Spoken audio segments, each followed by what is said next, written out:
think I might have lots of friends following me around this morning, but I thought we'll do a little recap of February and talk about what we can do depending on where you live in the garden in March.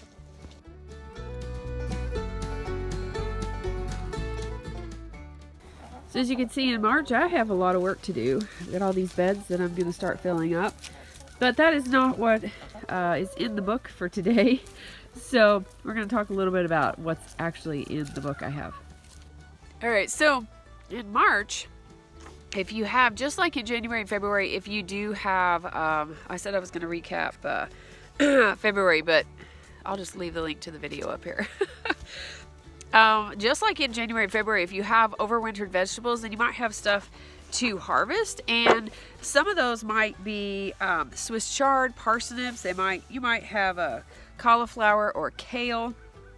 You might have rhubarb. You might even have green onions or cabbages.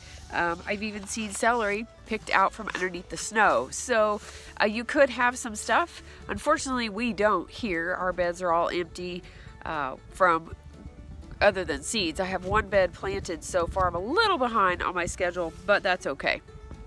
So March is a pretty big sowing seeds month.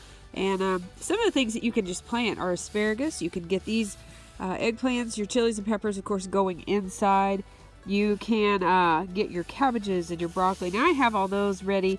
Those I started last month, actually, if you saw those videos. Now, some of the things you can sow outside, which I talked about, I did put some sugar snap peas outside and some beets.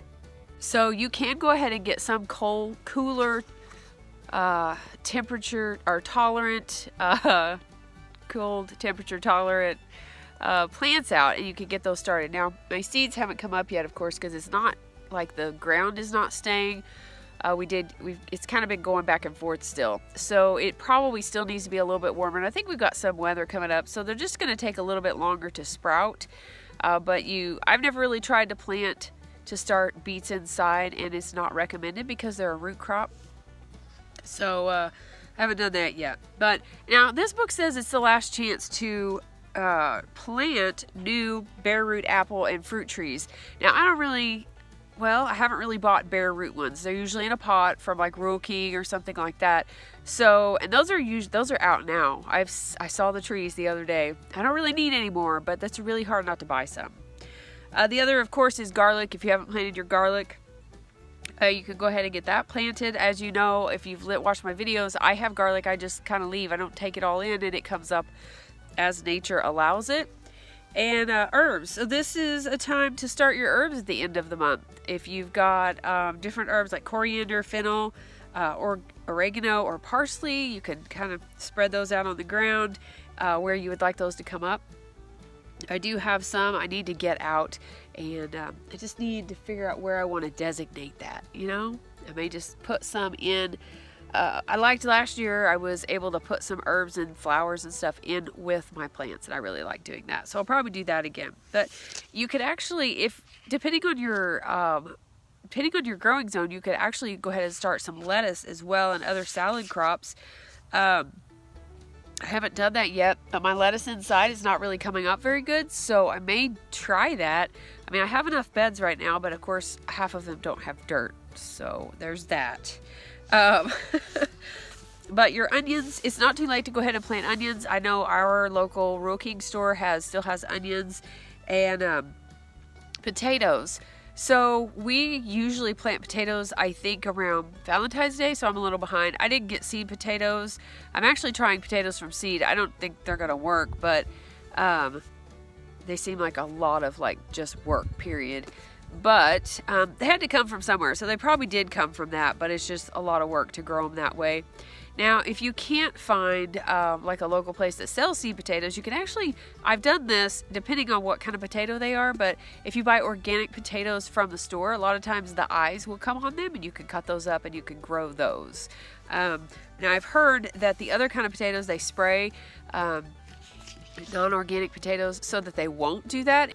So here it talks about celery and kohlrabi and things like that. Those can be sown outdoors, but they will still need some protection. So I started mine indoors, or if you have a cool heated greenhouse, that would be cool.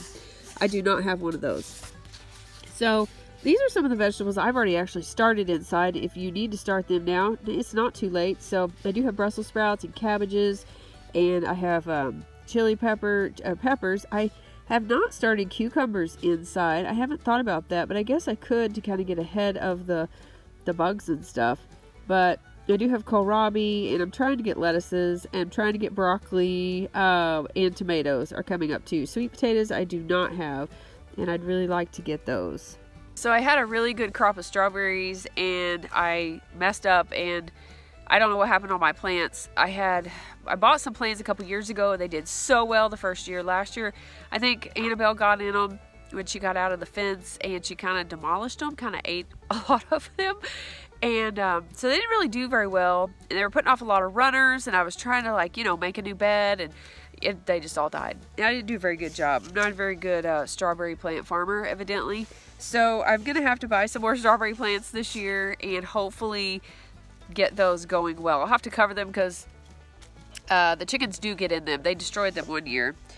So there's just some things that you can plant outdoors. You can go ahead and get, depending on your weather now, depending on your zone. I'm 6B, so I feel like I'm kind of in the middle. I don't know.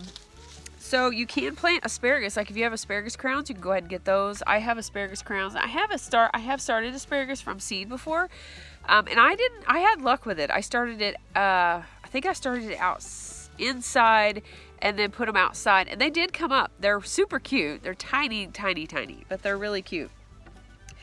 Beans and cauliflower, you can start, of course, garlic, onion sets, peas, potatoes, things like that. Anything that's cold hardy, you could probably go ahead and start. Some you might have to cover from if you're not done with frost, like we're not done. We're still going to get some frost. So some of the jobs, though, for March, I don't think we're going to be doing as much composting because we're already past. I've got a cat here that's like wanting some loving. Ooh, Mr. Simba. So you can get your beds ready for seeding, though, because you're going to be doing that for sowing. If you have fertilizers you want to add, I know I have like bone and blood meal. I have some fish fertilizer that I need to be thinking about going ahead and getting that. Now, if you've got any overwintering crops, you could be feeding those as well. Start weeding. Luckily, I don't have to do that. No weeds in sight right now because, yeah, that's no fun. But it says to trim and divide your herbs. So if you have herbs that need to be divided or trimmed or whatever, this is be the time to do it. They're kind of dormant, I guess. I'm hoping my rosemary plant lives. We had really, really cold snap, like below zero for a day or two. And I think it got it. It's done so well. I'm hoping it lives. We'll see, I guess. So you can still continue winter pruning. I don't have the gooseberries or the black currants. Well, actually I have gooseberries, but they're brand new plants, and I've kind of forgotten about them off and on over the last year, and I'm not sure that they're still alive. I know all of them aren't. I think I had 6 or 8. I need to check on them this spring. Now, it does say blueberries. That is one thing I need to trim. I need to look at that. They said to wait till they bloom, and they are, and so I needed to figure out what the difference is between all the blooms and figure out how I need to prune those. So oh good. So I haven't fed or mulched my fruit trees yet, and that was in February, and I haven't been able to get to that yet. So that you can still be doing that in March. Good thing, because that's probably going to happen. You can protect some of your fruit trees. Now would be the time before it really starts to get warmed up. You can actually pollinate your own plants with a little bitty a little bitty paintbrush if you need to. If your fruit trees are blooming and maybe it's too cool, I know we've had blooms come out before and it's too cool, the bees and insects aren't out, you can actually go ahead and pollinate those, which I thought was kind of cool. I don't know that I want to walk around my fruit trees and pollinate each flower, but I guess you can. Now, believe it or not, depending on where you are, of course, there are some March pests. Slugs and snails can be out. You do want to remove dead leaves from your plants if you do have overwintering crops. Cabbage caterpillars, believe it or not, come out as early as March, which is not cool. So you'd really have to get a good start if you want to stay away from those. But on your fruit, you just need to check for some stuff.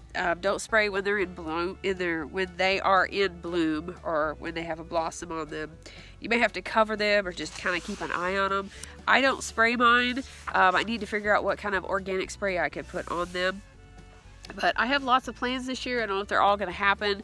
I'm trying to kind of stay on track. It hasn't really, I mean, I've been going pretty good so far, but I have all these beds out here that I really need to get some soil in. So I'm going to try to kind of work on a little bit of that today. I'm going to put some compost in the bottom of it, and I need to clean out the chicken coop where I've overwintered the bottom of their coop, and I put like shredded up paper, and I've kept some pine shavings and let them kind of work all that and absorb all that and kind of just overwinter. So I need to clean that out too, and I could use that as well.